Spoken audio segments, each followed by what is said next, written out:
बिस्मिल्लाहिर्रहमानिर्रहीम अस्सलाम वालेकुम। Myself Khizar Ahmed Usama MK preparation के प्लेटफॉर्म से आपसे मुखातिब हूँ।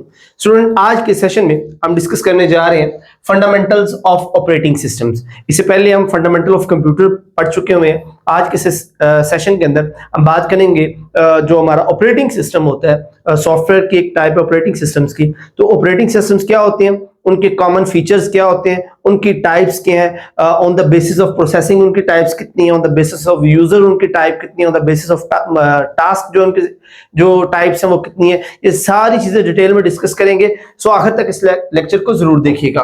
तो स्टार्ट करते हैं सबसे पहले ऑपरेटिंग सिस्टम की डेफिनेशन से। जैसे कि हम पहले भी पढ़ चुके हैं, operating system is the system software that runs all the application program and utilities. पहली चीज कि ऑपरेटिंग सिस्टम जो है एक सिस्टम के ऊपर, एक कंप्यूटर के ऊपर जितने भी यूटिलिटीज है, जितने भी प्रोग्राम्स है, जितना हार्डवेयर है, जितना सॉफ्टवेयर है, उन सबको रन करता है, उनके दरमियान कोऑर्डिनेशन करता है कि उनको आपस में कम्युनिकेट कराता है और एक सिंक्रोनाइज वे में तमाम हार्डवेयर एप्लीकेशन यूटिलिटीज को ऑपरेट करवाता है। इसके साथ साथ it provides N interface between the application program and the computer hardware. ये जो एप्लीकेशन प्रोग्राम है उनके दरमियान और कंप्यूटर हार्डवेयर के दरमियान एक इंटरफेस बनाता है। ये इंस्ट्रक्शंस प्रोवाइड करता है हार्डवेयर को कि कौन सा पार्ट किस वक्त क्या परफॉर्म करेगा। इसके साथ साथ ये responsible to management of wide variety of computer operation and also sharing of computer resources. इसके साथ साथ ये जितने कंप्यूटर ऑपरेशंस होते हैं उनको मैनेज करता है कि कौन कौन से ऑपरेशंस जो वो कैसे परफॉर्म होंगे, और उसके साथ साथ जो अवेलेबल रिसोर्सेज है कंप्यूटर्स के उनकी एलोकेशंस को भी जो है वो इंश्योर करता है कि किस सिस्टम को या किस डिवाइस को जो उसके साथ अटैच है कौन सा रिसोर्स को कैसे प्रोवाइड किया जाएगा। इसकी बहुत सारी एग्जांपल्स है, जैसे हमारे पास यूनिक्स है, MS DOS है, विंडोज है, उसके बाद मैकिंटोश है। ये सारी की सारी एग्जांपल्स हैं ऑपरेटिंग सिस्टम्स की। उसके बाद जी कुछ जो मेन ऑब्जेक्टिव है ऑपरेटिंग सिस्टम्स के उनको देख लेते हैं। First one is provide user a convenient interface to use the computer system. पहली बात तो ये कि यूजर को एक कन्वीनियंट इंटरफेस फराहम करना होता है जिसकी मदद से एक जो यूजर है वो कंप्यूटर को इस्तेमाल कर पाता है। Hide the details of the hardware resources from the user, कि हार्डवेयर की जो डिटेल्स हैं उनको हाइड रखता है और सिर्फ उनके ऑपरेशंस को एक बड़े मिनिमाइज वे से उसकी बेस्ट एबिलिटी के साथ यूजर को प्रोवाइड करता है। मैनेज ऑल हार्डवेयर रिसोर्सेज, जितने हार्डवेयर उसके साथ अटैच है, कोई पेरिफेरल उसके साथ अटैच है, कोई एक्सपेंशन कार्ड उसके साथ अटैच है, या बेसिक जितने कंपोनेंट्स है कंप्यूटर सिस्टम के उन सबको मैनेज करता है। Manage all software installed on your computer, एक कंप्यूटर के ऊपर जितने भी सॉफ्टवेयर हैं, चाहे वो एप्लीकेशन सॉफ्टवेयर है या यूटिलिटी सॉफ्टवेयर है, जितने भी सॉफ्टवेयर हैं उन सबको मैनेज करता है। Transfer program between secondary storage and main memory, के मेन और सेकेंडरी स्टोरेज के दरमियान जो प्रोग्राम की शिफ्टिंग होती है, जब किसी प्रोग्राम को एग्जीक्यूट किया जाता है या कोई कमांड भेजी जाती है तो मेमोरीज के दरमियान जो शिफ्टिंग होती है उसको कंट्रोल करता है। Manage and control common computer hardware function, जो कॉमन कंप्यूटर हार्डवेयर फंक्शंस है, जैसे कि कोई एक्सटर्नल डिवाइसेस के साथ अटैच है, कोई प्रिंटर अटैच है, माइक अटैच है, या उसकी अपनी जो डिवाइसेस हैं जैसे कोई CD-ROM है या उसका जो LED डिस्प्ले है, उन सबको मैनेज करता है। मैनेज प्रोसेसिंग टास्क, इनपुट के अगेंस्ट क्या प्रोसेसिंग होगी, कौन कौन सी प्रोसेसिंग रिक्वायर्ड है और उसके लिए कौन कौन से कंपोनेंट जो वो इन्वॉल्व होंगे उन सबको मैनेज करता है। प्रोवाइड नेटवर्किंग कैपेबिलिटीज, एक सिस्टम जो किसी नेटवर्क के साथ अटैच है या उसको जरूरत है अटैच होने की, या किसी इंटरनेट के साथ अटैच है तो उसकी जो कैपेबिलिटीज हैं या उसकी जितनी भी उसके एसोसिएट जो भी उसकी जरूरियात होती हैं उनको मैनेज करता है। Provide efficient and fair sharing of resources among user and program, के जो यूजर और प्रोग्राम जब हम उसको, क्योंकि एक जो सिस्टम है वो मल्टीटास्किंग के काबिल होता है, तो जब आप उस पर मल्टीटास्किंग करते हैं तो किस टास्क को, किस प्रोग्राम को कितने रिसोर्सेज जो वो प्रोवाइड करने उन सबको मैनेज करता है। फाइल्स को मैनेज करता है और प्रोटेक्शन फैसिलिटीज प्रोवाइड करता है, डाटा को भी और यूजर को भी, कि जितना उसके ऊपर डाटा या जो यूजर उसको ऑपरेट करवा रहे हैं उस सारी इंफॉर्मेशन को एन्क्रिप्ट करता है, सिक्योर करवाता है। ओके जी, अब जो कुछ कॉमन फंक्शंस हैं, कॉमन जो टास्क हैं, ये फंक्शंस हैं ऑपरेटिंग सिस्टम प्रोवाइड करता है, हम उसको जरा डिटेल से देख लेते हैं। सबसे पहला और मेन काम है जी मेमोरी मैनेजमेंट का। जो ऑपरेटिंग सिस्टम है ये मेमोरी को मैनेज करता है। अब ये मेमोरी बहुत तरीकों से मैनेज होती है। फर्स्ट वन इज कि आप इसके ऊपर जो फाइल्स या डाटा स्टोर करते हैं उसकी जो मेमोरी उसको अलॉट करना कि कौन से जो डाटा है या इंफॉर्मेशन है उसको सेकेंडरी स्टोरेज में लेके जाना है, मेन मेमोरी में रखना है, रोम में रखना है, रैम में रखना है, ये सारा जो मैनेजमेंट है वो ऑपरेटिंग सिस्टम करता है। इसके साथ साथ जो डिवाइसेस इसके साथ अटैच होती हैं वो डिवाइसेस ऑपरेशन के लिए या प्रोसेसिंग के लिए भी मेमोरी को यूज करती हैं। तो किस डिवाइस को कितनी मेमोरी अलॉट करनी है और जब वो ऑपरेशन कंप्लीट हो जाएगा तो उसकी मेमोरी को डी अलॉट करना है, उसको वहां से रिमूव करके किसी और को प्रोवाइड करना है। तो ये सारे का सारा काम जो है ये भी ऑपरेटिंग सिस्टम के साथ ही होता है। इसी तरह जब एक सिस्टम को, एक पीसी को आप किसी नेटवर्क के साथ शेयर करते हैं तो नेटवर्क शेयरिंग के दौरान जो आपने शेयर्ड फाइल्स रखी हैं नेटवर्क के साथ, वो जितनी अपनी मेमोरी शेयर करेगा वो सारी की सारी मैनेजमेंट भी ऑपरेटिंग सिस्टम ही करता है। उसके बाद आ जाती है जी इनपुट आउटपुट डिवाइसेस की मैनेजमेंट है कि आप उसके साथ कौन कौन सी डिवाइसेस, जैसे कुछ बेसिक डिवाइसेस हैं जो कंप्यूटर सिस्टम का हिस्सा होते हैं, जैसे कीबोर्ड है या माउस है या एलईडी डिस्प्ले जो है ये उसके साथ अटैच होती है, या आप कोई एक्सटर्नल पेरिफेरल डिवाइस अटैच करते हैं जैसे कंप्यूटर इसका माइक है, कैमरा है, स्पीकर्स हैं, प्रिंटर्स हैं, स्कैनर्स हैं। तो ये जो आप एक्सटर्नल डिवाइसेस अटैच करते हैं उनके दरमियान जो कोऑर्डिनेशन है, उनके ड्राइवर्स की जो कोऑर्डिनेशन है वो सारी की सारी भी ऑपरेटिंग सिस्टम मैनेज करता है। इसी तरह इनपुट डिवाइस के अगेंस्ट जो इंफॉर्मेशन या इनपुट उसको आ रही है उसको रिसीव करके उसकी प्रोसेसिंग को भी मैनेज करना और फिर उस प्रोसेसिंग के बाद जो आउटपुट रिक्वायर्ड है यूजर को वो भी प्रोवाइड करना, ये भी ऑपरेटिंग सिस्टम का काम होता है। उसके बाद हमारे पास आ जाती है जी फाइल मैनेजमेंट। अब फाइल मैनेजमेंट के ऊपर जो इंफॉर्मेशन या डाटा आप सिस्टम को प्रोवाइड करते हैं फॉर द स्टोरेज, उन सारों की मैनेजमेंट भी ऑपरेटिंग सिस्टम करता है कि किस फाइल को या किस फोल्डर को कहां पे कितनी मेमोरी अलॉट की गई है, कितनी उसकी मेमोरी जो है वो रिक्वायर्ड है, वो उसकी मैनेजमेंट भी जो ऑपरेटिंग सिस्टम है वो ही करता है। इसके साथ साथ जो फाइल्स आप डिलीट कर देते हैं तो डिलीट करने के बाद जो मेमोरी अवेलेबल होती है उस मेमोरी को दोबारा जो है वो मेन मेमोरी का हिस्सा बनाना वो भी इसका काम होता है। इस तरह ये मेमोरी ट्रैक, फाइल की ट्रैक जो है उसको भी रखता है कि आप एक फोल्डर को एक डायरेक्टरी से मूव करवा के किसी दूसरी डायरेक्टरी में लेकर जा रहे हैं तो उसकी जो ट्रैकिंग है वो भी ऑपरेटिंग सिस्टम के थ्रू ही की जाती है।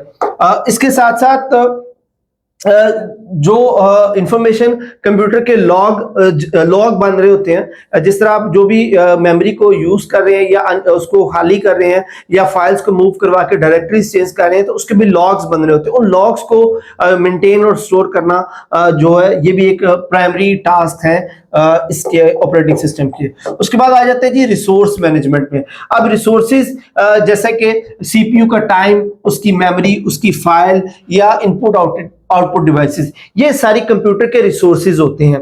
अब जो भी आप प्रोग्राम एग्जीक्यूट करवा रहे हैं या कोई एक्सटर्नल डिवाइस के साथ लगा रहे हैं या इनपुट आउटपुट डिवाइसेस को ऑपरेट कर रहे हैं तो किस वक्त किस टास्क को या किस यूजर को कौन सा रिसोर्स चाहिए, कितना रिसोर्स चाहिए और प्रायोरिटीज को सेट करना कि किस फंक्शन को किस वक्त कितने रिसोर्सेज और कौन कौन से रिसोर्सेज की जरूरत है। और जब वो फंक्शन कंप्लीट हो गया, वो टास्क कंप्लीट हो गया तो जो रिसोर्सेज वहां से फ्री हुए हैं उनको दोबारा मैनेज करके किसी और जो एप्लीकेशन या प्रोग्राम को वो रिसोर्सेज अलॉट करना, ये सारी की सारी मैनेजमेंट भी रिसोर्स मैनेजमेंट कहलाती है जो कि ऑपरेटिंग सिस्टम करता है। इसके साथ साथ यूजर मैनेजमेंट है।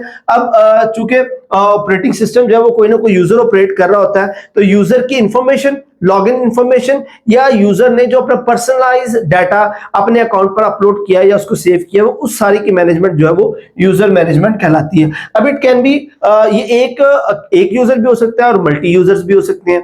तो क्योंकि ऑपरेटिंग सिस्टम जो है आगे हम उसकी डिटेल पढ़ेंगे कि मल्टी यूजर वाले ऑपरेटिंग सिस्टम भी मौजूद होते हैं। तो जो मल्टी यूजर्स का डाटा है उनको मैनेज करना, किस वक्त कौन सा यूजर लॉग इन करता है और उस यूजर को उसका जो पर्सनलाइज्ड डाटा है वो उसको विजिबल कराना, उस तक उसको एक्सेस देना, ये यूजर मैनेजमेंट कहलाता है। ये इसके प्राइमरी टास्क है ऑपरेटिंग सिस्टम के। अब हम बात कर लेते हैं ऑपरेटिंग सिस्टम इंटरफेस की टाइप कितनी है। यानी कि जो ऑपरेटिंग सिस्टम, जैसे कि हमने पीछे पढ़ा था कि ऑपरेटिंग सिस्टम का एक मेजर काम ये भी है कि वो कंप्यूटर के हार्डवेयर और सॉफ्टवेयर और यूजर के दरमियान जो कम्युनिकेशन के लिए एक इंटरफेस प्रोवाइड करता है कि किस तरह एक यूजर जो है एक सॉफ्टवेयर के थ्रू उसके हार्डवेयर को या उसकी प्रोसेसिंग को कंट्रोल कर सकता है, उसे हम इंटरफेस कहते हैं। उस इंटरफेस के थ्रू ही एक यूजर जो है वो सिस्टम के साथ कम्युनिकेट कर पाता है। तो जो इसकी टाइप्स हैं इंटरफेस की, वो बेसिकली इसको 3 कैटेगरीज में डिवाइड किया गया है। Command line interface, menu driven interface और ग्राफिकल यूजर इंटरफेस। ये तीन बेसिक टाइप्स हैं जो डिफरेंट जनरेशन में इस्तेमाल होती रही हैं, और ये तीन डिफरेंट तरह के जो इंटरफेसेस हैं वो यूजर्स को प्रोवाइड करते हैं। हम बात कर लेते हैं सबसे पहले जी कमांड लाइन इंटरफेस या CLI की, इसको इन शॉर्ट CLI भी कहते हैं। अब कमांड लाइन इंटरफेस में क्या होता है कि आप एक सिंगल लाइन के अंदर कमांड्स को टाइप करके एंटर करते हैं, और एक पर्टिकुलर कमांड जो है वो किसी एक टास्क को एग्जीक्यूट करने के लिए सिस्टम को ऑर्डर देती है। अब इसके अंदर मसला यह है कि इसके अंदर यूजर को मेमोरी चाहिए, क्योंकि जितनी कमांड्स है वो पर्टिकुलर कमांड्स है, एक पर्टिकुलर टास्क के लिए एक पर्टिकुलर कमांड है, उसकी स्पेलिंग और उस कमांड को एज इट इज याद करना पड़ता है, मेमोराइज करना पड़ता है, और उन कमांड्स के अलावा आप कुछ भी ऐसा टाइप करेंगे तो सिस्टम उसको एक्सेप्ट नहीं करेगा। तो इसके लिए यूजर को जो है वो बहुत ज्यादा जो कमांड्स है उनको याद रखना पड़ता है, ताकि वो उसको ऑपरेटिंग सिस्टम को ऑपरेट कर सके। इसकी जो मेजर टाइप्स है दैट इज डॉस और यूनिक्स। ये दो मेजर जो इसकी टाइप्स हैं जो इस्तेमाल होती रही हैं, जिसको हम वन बाय वन देख लेते हैं। उनमें फर्स्ट है जी डॉस, जिसको डिस्क ऑपरेटिंग सिस्टम भी कहते हैं। ये सबसे पहला ऑपरेटिंग सिस्टम था, ऑपरेटिंग सॉफ्टवेयर था जो पर्सनल कंप्यूटर्स में इस्तेमाल हुआ था। ये नॉन ग्राफिकल कमांड सिस्टम है जो सबसे पहले IBM ने इस्तेमाल किया था अपने पर्सनल कंप्यूटर्स के लिए। अब इसके अंदर भी हर एक कमांड असल में एक सिंगल लाइन, जैसे कि आप देख सकते हैं कि आप एक डॉक्यूमेंट जो है उसको कॉपी करना चाहते हैं तो आपको उसके लिए कमांड देनी पड़ेगी, कॉपी स्पेस ASD.doc, यानी कि यहाँ पे आप उसकी एक्सटेंशन फाइल के लिख रहे हैं, फाइल का नाम लिख रहे हैं और साथ में कमांड उसको दे रहे हैं कॉपी की।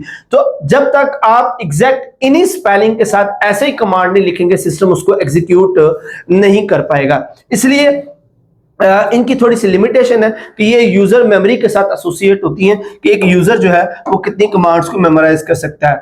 इसको जो आज के जो सिस्टम है जैसे विंडोज 10 है उसके अंदर भी आप खोल सकते हैं। उसके लिए आपको स्टार्ट मेन्यू में जाना पड़ेगा। सबसे पहले जो है वो स्टार्ट मेन्यू पे क्लिक करेंगे, उसके बाद जो है वो विंडोज सिस्टम वाली जो फाइल उस पर क्लिक करेंगे तो एक नीचे ड्रॉप डाउन मेन्यू आएगी जिसके अंदर लिखा होगा कमांड प्रॉम्प्टेड, या इसको हम CMD भी कहते हैं, जिसको आप इस सर्च बार में क्लिक करके जो वो ओपन कर सकते हैं। और यह CMD असल में एक जो है वो डॉस की एक एग्जांपल है। इसके अंदर जो आप प्रोग्राम को एग्जीक्यूट करवाते हैं वो असल में आप कमांड्स के जरिए ही प्रोसेस करवाते हैं।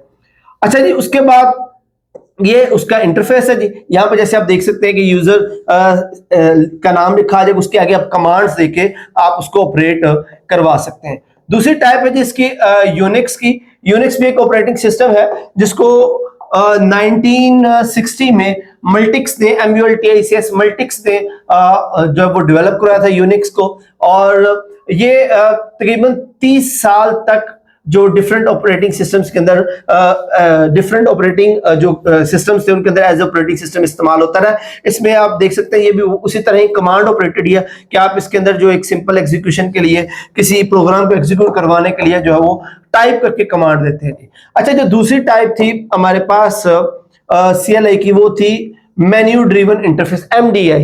जो इसकी ऑपरेटिंग सिस्टम की जो दूसरी टाइप थी दैट इज MDI, यानी कि मेन्यू ड्रिवन इंटरफेस। अब मेन्यू ड्रिवन इंटरफेस में क्या होता है कि अब जैसे कमांड के अंदर हम एक सिंगल कमांड देते थे और उसी कमांड के अगेंस्ट जो सिस्टम है उसको ऑपरेट होता था, बट इसके अंदर मेन्यूज की सूरत में आपको तमाम पॉसिबल ऑप्शंस अवेलेबल होते हैं। मिसाल के तौर पर आपको एक प्रोग्राम एग्जीक्यूट करना चाहते हैं और उसके 4 या 5 ऑप्शंस उसके अंदर आते हैं, वो सारे के सारे आपको एक मेन्यू की सूरत में आपके सामने मौजूद होंगे। आपको कमांड्स याद करने की जरूरत नहीं है, वो सारी चीजें आपके सामने होंगे, आप उनमें से कोई एक सेलेक्ट कर सकते हैं।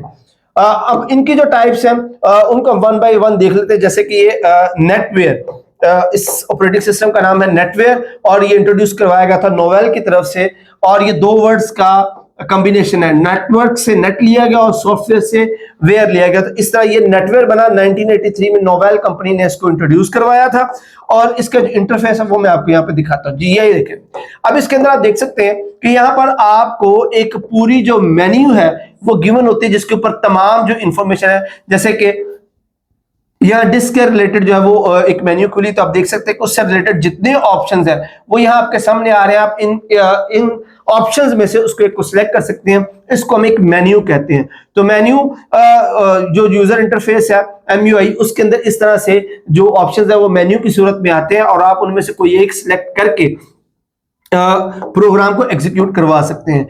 तीसरी जो सबसे ज्यादा पॉपुलर टाइप है that is a graphical user interface, GUI।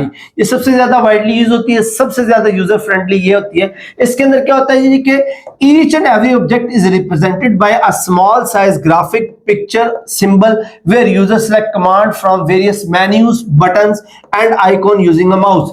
कि इसके अंदर आपको तमाम पॉसिबल ऑप्शंस, तमाम पॉसिबल एप्लीकेशंस, तमाम बटन्स या इस तरह की जो इंफॉर्मेशन होती है वो एज ए आइकॉन जब वो गिवन होती है, आप उनमें से गिवन आइकॉन्स को सिलेक्ट करके क्लिक करके जो रेलेवेंट प्रोग्राम जिसको आप एग्जीक्यूट करवाना चाहते हैं उसको आप एग्जीक्यूट करवा सकते हैं। इसकी जो सबसे पहली और सबसे पुराना जो इसकी टाइप चल रही है दैट इज अ मैकिंटॉश, जिसको हम इन शॉर्ट मैक भी कहते हैं, जो एप्पल कंप्यूटर्स ने 1984 में इंट्रोड्यूस करवाया था। ये सबसे ज्यादा यूजर फ्रेंडली था। यहाँ पर आप जो लेटेस्ट जो मैक का डेस्कटॉप है उसको देख सकते हैं। इसके अंदर आप देखें कि जितने ऑप्शंस अवेलेबल हैं, जितनी फाइल्स या जो भी प्रोग्राम अवेलेबल है वो डिफरेंट आइकॉन्स या ग्राफिक की सूरत में दिए गए हैं और आप एक माउस के जरिए डबल क्लिक करके उस पर्टिकुलर प्रोग्राम को या पर्टिकुलर कमांड को ऑपरेट करवा सकते हैं। दूसरी जो इसकी टाइप है दैट इज लिनक्स। लिनक्स जो है ये एक ऑपरेटिंग सिस्टम है, एक यूजर फ्रेंडली ऑपरेटिंग सिस्टम है, तकरीबन विंडोज से ये मिलता जुलता है। यहाँ पर आप इसका जो है वो फेस देख सकते हैं और यहाँ पे अगेन आप देख सकते हैं कि जितने भी ऑप्शंस या प्रोग्राम अवेलेबल हैं वो सारे के सारे आइकॉन या ग्राफिक की सूरत में दिए गए हैं जिनको आप डबल क्लिक करके एग्जीक्यूट करवा सकते हैं। तीसरा और मोस्ट पॉपुलर जो हमारे पास है वो आ जाता है जी विंडोज। विंडोज जो माइक्रोसॉफ्ट कंपनी है उन्होंने इंट्रोड्यूस करवाया था। ये भी एक ग्राफिकल यूजर इंटरफेस है। इसके अंदर भी मेन्यूज और आइकॉन्स के जरिए बटन्स या ऑप्शंस दिए गए हैं जिनको आप माउस के जरिए ऑपरेट करते हुए अपनी डिजायर्ड जो एप्लीकेशन है उसको इस्तेमाल कर सकते हैं। अच्छा जी, अब आ जाते हैं क्लास ऑपरेटिंग सिस्टम की जो टाइप्स है विद रिस्पेक्ट टू यूजर। पीछे हमने जो है वो डिफरेंट जो ऑपरेटिंग सिस्टम की टाइप्स पढ़ी हैं विद रिस्पेक्ट टू इंटरफेस के, किस तरह का इंटरफेस है, वो कमांड बेस्ड इंटरफेस है या मेन्यू बेस्ड इंटरफेस है या ग्राफिकल यूजर इंटरफेस है। अब हम बात करेंगे ऑपरेटिंग सिस्टम की types with respect to users. तो यूजर के लिहाज से अगर हम ऑपरेटिंग सिस्टम को कैटेगराइज करते हैं तो उसकी दो कैटेगरीज बनती है, single user operating system and multi user operating system. जैसा कि नाम सजेस्ट कर रहा है, अगर ऑपरेटिंग सिस्टम एक सिंगल पर्सन के लिए हो तो हम उसको सिंगल यूजर ऑपरेटिंग सिस्टम कहते हैं, और अगर एक से ज्यादा यूजर जो हम ऑपरेट कर रहे हैं ऑपरेटिंग सिस्टम को उसको हम मल्टी यूजर ऑपरेटिंग सिस्टम कहते हैं। अब सिंगल यूजर ऑपरेटिंग सिस्टम की बात करें तो इसकी भी आगे दो टाइप्स बनती है कि सिंगल यूजर सिंगल टास्किंग या single user multitasking operating system. अब नाम ही इसका बता रहा है कि single user single tasking operating system ऐसे ऑपरेटिंग सिस्टम है जो एट ए टाइम सिर्फ एक जो टास्क है उसको परफॉर्म कर सकते हैं। एक वक्त में जो यूजर एक वक्त में एक ही टास्क परफॉर्म कर सकता है उसको हम सिंगल यूजर सिंगल टास्किंग जो ऑपरेटिंग सिस्टम कहते हैं। बट अगर एक यूजर एक ही वक्त में डिफरेंट जो टास्क उसको परफॉर्म कर पाए, यानी कि अगर वो वर्ड प्रोसेसिंग कर रहा है तो उसके साथ साथ वो वेब ब्राउजिंग भी कर सकता है, तो इस तरह के ऑपरेटिंग सिस्टम को हम single user multitasking operating system कहते हैं, जो हमारे विंडोज वगैरह है। उसके बाद आप देखें कि एक यूजर एक ही वक्त में डिफरेंट प्रोग्राम जो अपने सिस्टम पर रन कर सकता है, इस तरह के जो ऑपरेटिंग सिस्टम है उसको हम सिंगल यूजर मल्टीटास्किंग सिस्टम कहते हैं। अब आ जाते हैं जी मल्टी यूजर पर। अब मल्टी यूजर जो ऑपरेटिंग सिस्टम होता है ये ऑलरेडी ही मल्टीटास्किंग होता है, क्योंकि मल्टी यूजर उसको जो वो एक वक्त में इस्तेमाल कर रहे होते हैं। तो अब अगर इसकी पर्टिकुलर डेफिनेशन की तरफ जाए तो multi user operating system differs from a single user. Each user is accessing the same operating system at different machine by accessing single network server. अब ये तीन चीजें हैं कि हर जो यूजर है वो सेम ऑपरेटिंग सिस्टम को एक्सेस कर रहा है, बट मशीन्स जो है वो डिफरेंट है और एक ही नेटवर्क सर्वर के जरिए वो अटैच है। अब यहां पे आप देख सकते हैं ये चार कंप्यूटर्स हैं और यहां पे एक सिंगल सर्वर है। ये चारों डिफरेंट मशीन्स एक ही सर्वर के साथ अटैच है with the help of a single operating system. तो इस तरह के ऑपरेटिंग सिस्टम को हम multi user multitasking operating system कहते हैं कि ये ऑपरेटिंग सिस्टम जो है वो डिफरेंट मशीन्स को एक ही ऑपरेटिंग सिस्टम के थ्रू एक ही नेटवर्क के जो फ्रेम कंप्यूटर है या सर्वर कंप्यूटर है उसके साथ अटैच करवाता है, जिसके जरिए वो उसकी फाइल्स को एक्सेस कर रहे होते हैं या एक ही टाइम उस नेटवर्क के ऊपर जो अपने टास्क जो है वो परफॉर्म कर रहे होते हैं। इस तरह का जो ऑपरेटिंग सिस्टम है जो डिफरेंट मशीन्स को एक ही जो सर्वर के साथ अटैच करे एक ही ऑपरेटिंग सिस्टम के थ्रू, इसको हम multi user multitasking operating system कहते हैं। अच्छा जी, अब आ जाते हैं operating system with respect to the processing. पहले हमने बात की यूजर इंटरफेस के लिहाज से 3 टाइप्स थी, फिर हमने बात की यूजर्स के लिहाज से जो ऑपरेटिंग सिस्टम की टाइप्स। अब हम बात कर रहे हैं with respect to processing. Processing के लिहाज से ऑपरेटिंग सिस्टम की 3 टाइप्स है, batch processing system, time sharing processing system and real time processing system. अब इसकी जो प्रोसेसिंग की बेस पर हमने इसको डिफाइन किया, ये एक्चुअली हम इसको मजीद अगर कैटेगराइज करें तो ये ऑपरेटिंग सिस्टम की कैपेसिटी को डिफाइन करता है कि किस ऑपरेटिंग सिस्टम की जो टास्क हैं उनको एग्जीक्यूट करवाने की कैपेसिटी कितनी है। अच्छा, अब इसको हम जरा वन बाय वन देख लेते हैं, मैं इसको आपको इमेज के थ्रू समझाता हूं जी।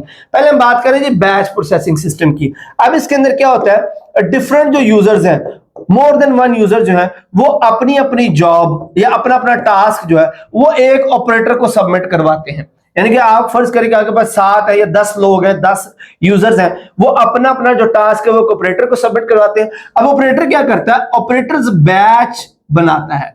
किस बेस पर बैच बनाता है, उनकी टाइप ऑफ टास्क की बेस पर, यानी कि जो सिमिलर टास्क है, एक जैसे मिलते जुलते टास्क हैं, उनके बैच अलग अलग बना देगा। For example job 2, job 5, job 7 जो है ये एक जैसे टास्क है तो उसका बैच अलग बन गया। जॉब 1 और जॉब 4 जो है वो एक जैसे टास्क है, उनका अलग बैच बन गया। तो इस तरह फिर बैचेस को वो डिलीवर करता है वन बाय वन सिस्टम की तरफ, और वो फिर पूरे का पूरा बैच जो है वो जो सिमिलर टास्क वाला होता है वो एग्जीक्यूट होता है और उसकी आउटपुट जो है वो रेलेवेंट यूजर्स तक पहुंच जाती है। तो इस तरह का जो ऑपरेटिंग सिस्टम है उसको हम बैच प्रोसेसिंग सिस्टम कहते हैं।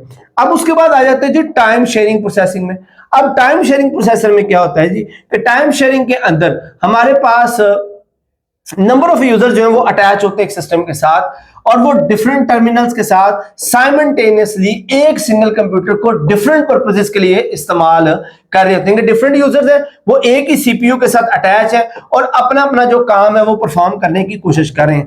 अब इसके अंदर होता है क्या, चूंकि सीपीयू की कैपेसिटी जो वो लिमिटेड है, इसकी जो रिसोर्सेज है वो लिमिटेड है, तो एट ए टाइम वो एक यूजर को एड्रेस कर रहा है जिसको हम एक्टिव यूजर कहते हैं कि at this time this CPU is responding to user 5, और इसके बाद जो अगला नंबर है वो यूजर 6 है जिसको हम कहते हैं कि ये रेडी स्टेट में है। बाकी जो यूजर्स हैं वो वेटिंग स्टेट में है, वो अपनी बारी का इंतजार कर रहे हैं कि कब इनका जब काम कंप्लीट हो जाएगा तो इससे जो रिसोर्सेज अवेलेबल होंगे those resources will be allocated to the user 6, and जब ये क्लियर हो जाएंगे फिर इस तरह बारी बारी जो रिसोर्सेज हैं वो डिलीवर होंगे और टाइम शेयर होता है। यानी कि यहां पर अब आपको रिस्पांस के लिए थोड़ा सा वेट करना पड़ता है, यानी कि यूजर अपनी कमांड देने के बाद थोड़ा सा वेट करते हैं टिल देन जो सीपीयू है उसके रिसोर्सेज अवेलेबल हो, वो फिर उस इनपुट के अकॉर्डिंग अपनी आउटपुट देते हैं, वो यूजर तक मिलती है। इस तरह थोड़ा सा इनपुट और आउटपुट में डिले आता है। तो इस तरह का जो शेयरिंग सिस्टम होता है उसको हम टाइम शेयरिंग सिस्टम कहते हैं। उसके बाद आ जाता है जी रियल टाइम ऑपरेटिंग सिस्टम, जिसको हम RTOS भी कहते हैं या इसको हम एम्बेडेड ऑपरेटिंग सिस्टम भी कहते हैं। ये इसके दो नाम है। ये मल्टीटास्किंग सिस्टम होता है जिसको डिजाइन किया जाता है इमीडिएट रिस्पांस के लिए, कि ये फौरी जैसे कि नाम बता रहा है रियल टाइम है कि जब आप उसको कमांड देते हैं ये एट द वेरी इंस्टेंट फौरी उस कमांड को रिस्पॉन्ड करते हुए आपको आउटपुट देता है। ऑनलाइन जितने आप उसके साथ यूजर ऑनलाइन होंगे वो उन हर यूजर जो है वो साइमल्टेनियसली उसी के वक्त जब वो अपनी इनपुट पुट कर रहा है तो वो प्रोसेस होकर फौरी उसको आउटपुट मिलती है। तो हर यूजर को ये लग रहा है कि उसका जो सिस्टम है या ऑपरेटिंग सिस्टम जो है वो सिर्फ वही इस्तेमाल कर रहा है, क्योंकि सबको उनके जो रिस्पॉन्सेज हैं वो रियल टाइम में मिल रहे होते हैं। अब इसकी अगर आप एग्जांपल की बात करें तो जैसे एक ऑपरेटिंग कॉकपिट है, किसी जहाज का कॉकपिट है, तो उसमें मल्टी यूजर्स होते हैं। आप इसमें देखिए दो पायलट्स भी होते हैं, को पायलट होता है, फ्लाइट इंजीनियर होता है, और इसके अलावा बहुत सारे सिस्टम्स होते हैं और हर सिस्टम रियल टाइम के अंदर रिस्पॉन्ड कर रहा होता है। और एक ही ऑपरेटिंग सिस्टम इन सभी सिस्टम्स को ऑपरेट करवा रहा होता है। और जितने भी अब जैसे कि अल्टीट्यूड के लिए एक अलग इंस्ट्रूमेंट लगा हुआ है, और इसी तरह जो विंग्स को कंट्रोल करने वाला अलग सिस्टम है, थ्रस्ट को कंट्रोल करने वाला अलग सिस्टम है, सेंसर्स को कंट्रोल करने वाला अलग सिस्टम है। तो हर सिस्टम अलग अलग है और सबको रियल टाइम में उनकी जो फीडबैक है या उनके जो रिस्पॉन्सेज है वो मिल रहे हैं। तो इस तरह के सिस्टम को हम रियल टाइम ऑपरेटिंग सिस्टम कहते हैं। अच्छा जी, अब रियल टाइम ऑपरेटिंग सिस्टम्स की भी आगे दो टाइप्स हैं। First one is soft RTOS, soft real time operating system, जिसके अंदर process might not be executed in the given deadline. अब इसके अंदर जो डेडलाइन दी गई है, मुमकिन है कि ये उस डेडलाइन के अंदर शायद पूरा ना हो। जो कमांड आप उसको दे रहे, जो इनपुट आपको देने और साथ में उसको डेडलाइन दी है, मुमकिन है उस डेडलाइन के अंदर पूरा ना हो। बट जो हार्ड है वो जो भी आप उसको डेडलाइन देते हैं प्रोसेसिंग की, वो उसी प्रोसेसिंग डेडलाइन के अंदर रहते हुए उसको कंप्लीट करता है। So that's it for the session. Hopefully ये सेशन आपके लिए बहुत मुफीद रहा होगा। अगर आपके जहन में कोई सवाल है तो वो आप कमेंट सेक्शन में पूछ सकते हैं। नेक्स्ट सेशन तक के लिए अपना बहुत सारा ख्याल रखिएगा। अल्लाह हाफिज।